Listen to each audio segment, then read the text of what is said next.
Hi, and welcome to Truth Matters. My name is Lynn, and in this episode of Truth Matters, Feminism versus the Manosphere, I want to take a look at the rise and threatened fall of women in today's world. Much has changed over the past 100 years to support women who traditionally were the property of their male guardians, whether that be fathers, husbands, or other men appointed in the role.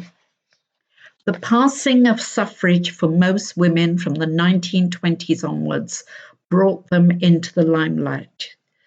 But it was during the Second World War when women really displayed their capacity to work, think, and act. Such capacity often being maligned when the mainly men returned from war.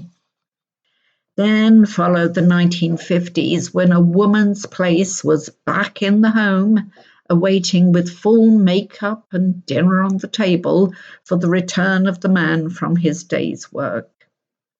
This prevailed until the permissiveness of the swinging 60s arrived, although the women of Ireland were still struggling for much longer to get out of the kitchen, still campaigning for basics with Mary Robinson leading the charge.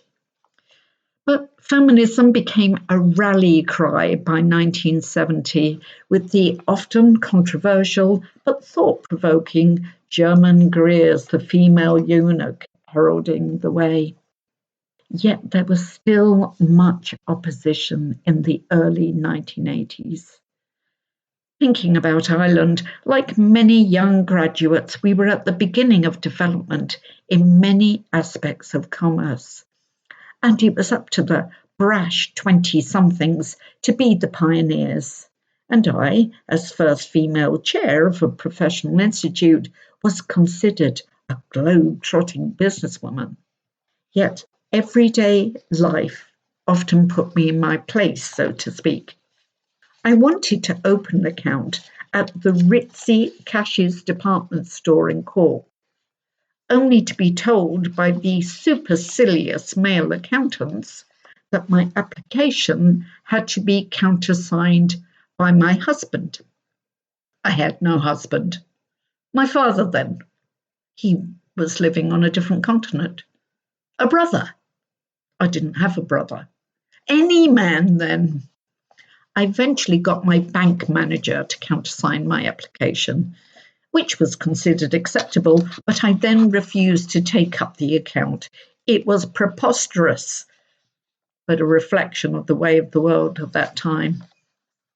A few years later, I was told at a final interview for a senior position that, although I was the best qualified, the job would go to a man as he has the responsibility to bring up his family. And wouldn't I be getting married someday anyway? What was more surprising than being told something I already knew about the challenges facing women trying to achieve equality and avail of opportunities was that the man in charge of HR, as it was called then, had no qualms whatsoever about telling me and trying to put me back into my box. Women in Ireland had to fight for contraceptives, to be allowed to continue working once married, to get the same pay. They had to fight against the male-dominated church that in the 80s undermined the referendums for divorce and introduced the Eighth Amendment that meant the life of the baby superseded any problems the mother may encounter during pregnancy. Reproductive rights for women were the purview of men. Eventually, the tide was turning to bring women into a position of having more opportunities, fostering the idea of the articulate, independent woman. A BBC research project undertaken in the 90s of sixth formers at a school in the north of England showed that the girls had studied hard to achieve entrance into university. whilst the boys were bemused, drifting. The secure, permanent and pensionable jobs of their fathers' and grandfathers' era had disappeared, and they hadn't worked out what their role was supposed to be. On many occasions over the past 20 years, I had opined that I could not believe that equality for women had still not been achieved, and that after 50 years, I was still talking about feminism. Even now in Ireland, companies like Goodbody Stockbrokers and the Irish Aviation Authority are reporting some huge disparities in the hourly pay of women and men, with Unifar's All Care pharmacies reporting the greatest disparity, favouring men by over 60%. Things are slowly improving in some places, but setbacks are really now glaring us in the face. When it comes to gender parity, the Europeans are constantly to the fore in the recent Global Gender Gap Index, which is slowly closing over the years. Iceland once again topped the poll, with Finland, Norway, and Great Britain following. Ireland is 10th of 148 countries, but let's not get complacent. There were a few times in the early 2010s when we were 5th, but now Ireland is firmly settled in the lower top 10 for the past decade, more recently sliding down to 9th and now 10th. Yet, recent research shows that in many countries, women's rights are unfortunately now going in the wrong direction, with shocking levels of misogyny, both online and offline. According to a global study of 23,000 people undertaken by King's College London in 2025, nearly half of those researched, 44%, believe that the promotion of women's equality is now discriminating against men. However, as of now, UN statistics showed that globally, women only achieve 64% of the equal rights of men. The King's College study showed that 31% of men in their teens and 20s believe that a wife should always obey their husbands. Older women are the least likely to believe that at 6%, but 18% of Gen Z younger women agreed.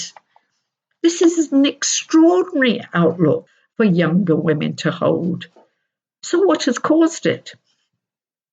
Louis Theroux's documentary on the Manosphere may feel like last week's news, but the phoenix rise of the supposedly endangered male is something that has been brewing for at least a decade. Social media is playing a huge role in promoting traditional gender views, and influencers are driving shocking levels of extreme misogyny, both online and offline, claiming men should reassert their dominance. The Manosphere is a collection of online male social influencers who, through websites, blogs, videos, and live streaming, discuss issues relating to men, masculinity, and the role of men in society. Often very benign discussions. Topics such as health, gaming, politics, finance are all discussed. But the subservience of women is a regular theme.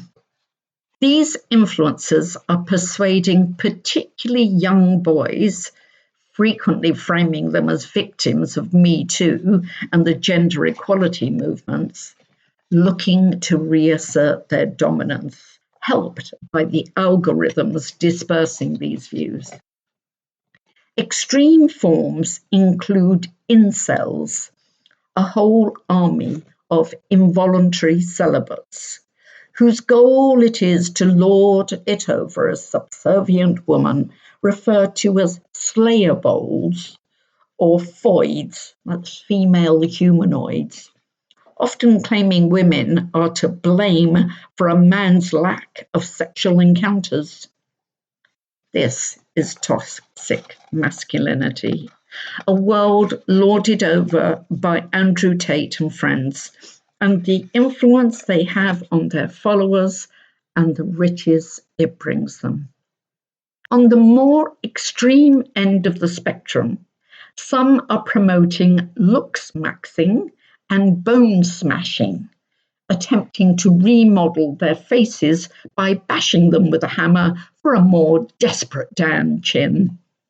Looks are key, and they appear to be copying the luxury world of women's faces, where a global facial micro-optimization makeover is a steal at only 150 to 300,000 US dollars. And women differentiate themselves between the real housewives face, more Hamptons, versus the Mar-a-Lago face. A snatched jaw is the female equivalent of bone smashing. The recent Louis Theroux Inside the Manosphere documentary followed a number of ultra-successful influencers swanning around in their swanky cars. They were not only materialistic, doing whatever it takes to make money, but in many cases were mean and vicious, which appeared to earn them a tribe of loyal followers, their lifestyle to be emulated by real men. They manufactured outrage with conspiracy theories, misinformation, and disinformation as default settings.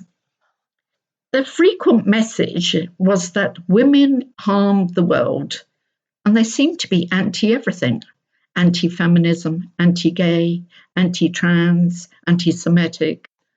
Monogamy was for women, their women, but they could have sex with whomever they pleased. It was considered disgusting behavior if women did the same. That's their women. And some women, particularly American evangelicals, are embracing subservience. These are the pro-natalists that believe the woman's place is in the home, looking after the many children, supporting their man. And there are even more profound fundamentalist groups, advocates of biblical patriarchy, like the one Pete Hegseth is a convert to, the tiny congregation of the Kingsway Reformed Church. Their beliefs are many.